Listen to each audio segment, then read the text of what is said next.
Pemirsa, Kepala Sekolah dan Staf Pimpinan Polri, Kasespim Polri, Irjen Polisi Budi Waseso menyebutkan ada pengkhianat di tubuh Polri yang membuat kisru terkait pencalonan Budi Gunawan sebagai Kapolri. Kita akan mengetahui terkait intrik dalam tubuh Polri bersama narasumber kami yang kami hubungi melalui sambungan telepon, yaitu Ketua Presidium Indonesian Police Watch, Neta S. Pane. Selamat bergabung di Prime Time, Pak Neta Pane. Ya, terima kasih. Ya, Pak, bagaimana Anda melihat terkait pernyataan mengenai adanya pengkhianat di tubuh Polri? Ini memakai kata pengkhianat kayaknya berat sekali nih, Pak. Ya, ini kejutan juga nih Pak Budi Waseso mengatakan seperti ini, satu keberanian yang luar biasa saya kira ya. Meskipun sebenarnya sudah sejak lama kita tahu. Seharusnya yang mengatakan ini Indonesia Police Watch. Tapi ini Pak Budi luar biasa nih. Kita kaget juga kalau beliau berani mengatakan itu. Jadi kalau hasil pemantauan kita, apa yang dikatakan Pak Budi itu ya begitu faktanya. Sedikit-dikitnya ada 3 perwira yang kita lihat yang pantas dikatakan seperti yang dikatakan Pak. Siapa Budi aja tuh Pak pengkhianatnya itu menurut Anda? Kenapa? Pengkhianatnya itu siapa aja Pak menurut Anda?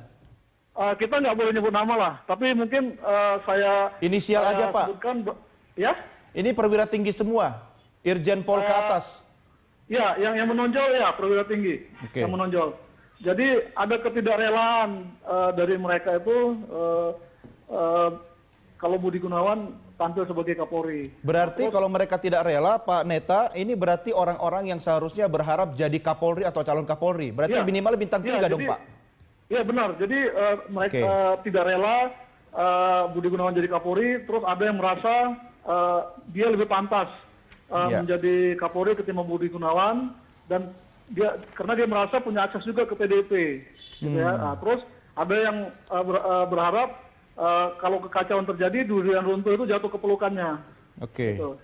Kalau minimal bintang 3 berarti orang-orang ini juga termasuk dari 5 nama. Apa namanya? Bintang 3, enggak semuanya bintang 3 juga. Oh, ada bintang 2 juga, Pak? Saya nggak sebutkan bintang lah, pokoknya tidak semua bintang 3. Pak Neta, kenapa sih seorang perwira tinggi polisi sampai memiliki keberanian untuk menyebutkan kata pengkhianat? Ini kan sangat berat sekali Pak konsekuensinya kalau tidak terbukti. Ya, karena ini menunjukkan adanya kejengkelan yang luar biasa dari sejumlah perwira terhadap tingkah laku mereka, gitu ya. Karena apa yang terjadi di internal Polri sudah ditarik-tarik keluar. Iya. Gitu ya. Pak, kemudian kemarahan ini bukan hanya dialami oleh Pak Budi Waseso. Saya mendapat informasi kemarin sejumlah kombes itu juga marah besar. Dan mereka bahkan sudah bertekad mau mendatangi KPK. Artinya mau melabrak KPK gitu ya. Cuma ditahan oleh para senior. Dan mereka melampiaskan unek-uneknya itu dalam satu forum di Mabes Polri. Jadi memang akibat ulah-ulah yang disebut Pak Budi Waseso tadi, ini semakin menghancurkan soliditas internal kepolisian. Ini yang sangat kita sayangkan. Saya sebagai orang luar menyayangkan hal ini, tapi mereka-mereka tuh tega melakukan hal itu gitu. Pak Neta, kalau misalnya Pak Budi Waseso sampai marah, mungkin wajar. Tapi kenapa dia marah? Apakah dia salah satu pendukung dari Budi Gunawan? Gimana? Terputus-putus? Kalau misalnya Pak Budi Waseso itu marah terkait dengan adanya intrik dalam tubuh Polri dan mengatakan ada pengkhianat. Kenapa dia sampai marah begitu? Apakah dia menjadi salah seorang pendukung dari calon Kapolri yang jadi tersangka ini? Kalau setahu saya semula itu Pak Budi Waseso itu bukan pendukung, tapi belakangan dia ikut bergabung. Bergabung karena melihat seniornya dia diperlakukan seperti itu. Dan belakangan kan dia disebut-sebut sebagai calon Kabar Reskrim ya, menggantikan Pak Suwardi Alyus. Pak Suwardi sama dia satu angkatan, itu Akpol 85. Jadi kemarahan ini sebenarnya bukan hanya Pak Budi saja yang marah. Banyak sekali sekarang, terutama dari daerah itu yang muncul SMS ke saya, meminta bantuan kita supaya mendukung Polri, supaya jangan dipecah belah oleh oknum Polri sendiri. Jadi tingkat kekecewaan ini kalau bisa digambarkan sudah sampai ubun-ubun anggota kepolisian. Kalau sampai ke ubun-ubun anggota kepolisian, Pak, kan harusnya ada rentang komando yang cukup tegas dan solid. Halo, suaranya kecil sekali, nggak kedengaran. Ya, Pak Neta, kami berusaha kembali menghubungi lewat sambungan telepon. Apakah suara kami sudah terdengar jelas? Ya, jelas. Pak Neta Pane, kalau misalnya sampai seorang polisi perwira tinggi mengatakan ada pengkhianat, ini kan konsekuensinya sangat besar kalau tidak terbukti. Nah, pertanyaan saya adalah, dalam tubuh polisi itu kan rentang komando sangat jelas dan tegas, sehingga panglima atau komandan bicara apa, anak buah tidak boleh beda bicaranya, Pak. Kenapa bisa terjadi seperti itu? Ya, disinilah. Jadi ini sebenarnya sudah menjadi tradisi di Polri ya. Setiap ada pergantian Kapolri itu selalu ada konflik angkatan. Ini perang bintang, Pak. Itu konfliknya antara 81, 82 dengan 83, gitu ya. Kemudian generasi di belakang mereka menjadi penonton dan sebagian ikut juga dalam konflik itu. Nah, jadi tarik menarik atau pertikaian saat pergantian Kapolri ini sering terjadi. Tapi yang paling parah ini sekarang, karena ini konflik ini ditarik keluar untuk melakukan kriminalisasi terhadap Budi Gunawan. Nah, sementara kalau kita lihat di TNI itu smooth pergantian pimpinannya smooth. Jadi mereka tarik menarik, tapi begitu kepala negara presiden sudah menetapkan satu figur, mereka mendukung karena TNI itu kalau diibaratkan punya tradisi atau punya budaya seperti bebek. Jadi ketika mereka sudah ditunjuk, mengikuti gitu yang ditunjuk, masuk ke kandang.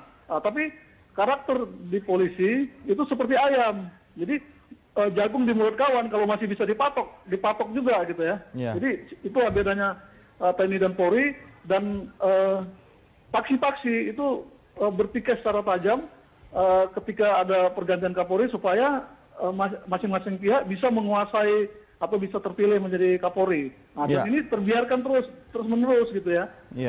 Sementara senior-senior tidak melakukan kontrol, tidak memberikan nasihat kepada mereka-mereka yang berkonflik, sehingga semuanya terbiarkan.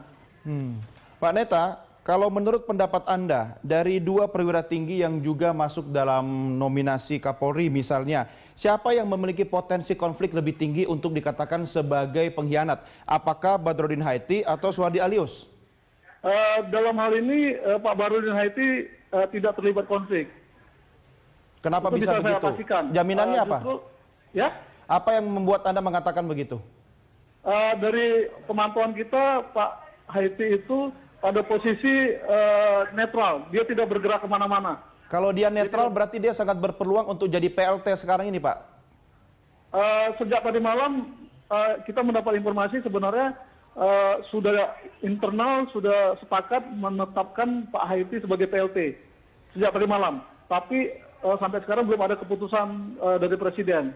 Jadi memang mungkin karena Pak Haiti juga senior ya, kemudian dia bersikap netral, dia disepakati menjadi PLT oleh internal. Jadi sebenarnya di tubuh Polri sendiri sudah ada kesepakatan akan melakukan mekanisme PLT. Tapi kan semua harus berdasarkan surat keputusan dari Presiden, Pak. Iya.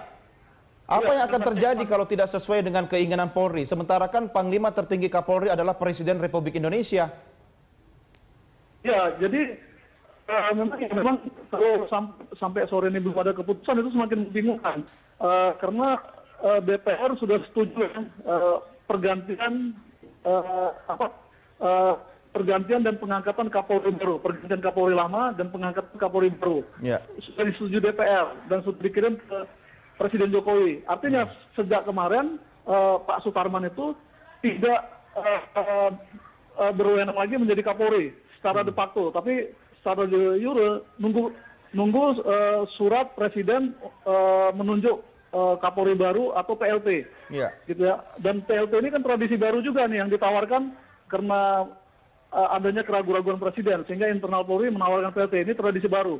Nah, tapi kalau sampai sekarang belum ada tanda-tanda apakah Kapolri baru atau PLT, ini akan sangat membingungkan. Ini akan semakin membuat manuver faksi-faksi semakin tajam. Jadi tuduhan pengkhianatan akan semakin luas nantinya, karena merasa masing-masing pihak masih status quo, kekuatan masih berimbang gitu ya. Nah, jadi kita sangat menyayangkan juga kalau Pak Jokowi tidak segera mengambil tindakan apakah melantik Kapolri baru atau mengeluarkan PLT. Ya, Pak Neta, ini kan kita masih menunggu keputusan final dari kepala negara. Nah, selama konflik masih berkelanjutan, perang bintang yang melibatkan bintang kejora ini masih terjadi dan ada yang mengatakan ada pengkhianat, bisakah terjadi ini meluas ke tubuh Polri sampai ke level prajurit, kontak fisik antar kedua kubu? Kalau kontak fisik saya kira enggak ya. Tapi kalau perang urat saraf, manuver-manuver sudah terjadi itu sampai ke daerah, gitu ya, sampai ke daerah. Dan biasanya itu hanya melibatkan perwira menengah ke atas. Kalau perwira menengah ke bawah itu dalam posisi bingung sekarang, gitu ya. Dalam posisi. Jadi kasihan juga mereka ini, mereka yang bekerja profesional, bekerja kerja keras, menjadi bingung akibat ulah elit-elit. Cakar-cakaran elit-elit ini mempengaruhi psikologi mereka juga nantinya, gitu. Jadi kita berharap Pak Jokowi segera bertindak tegas, mau angkat Kapolri baru atau menetapkan PLT, tinggal pilih aja sebenarnya. Baik, Pak Neta, terima kasih bersama kami, sampai ketemu lagi Pak. Pemirsa, demikian diskusi saya dengan Ketua Presidium Indonesian Police Watch, Neta S. Pane.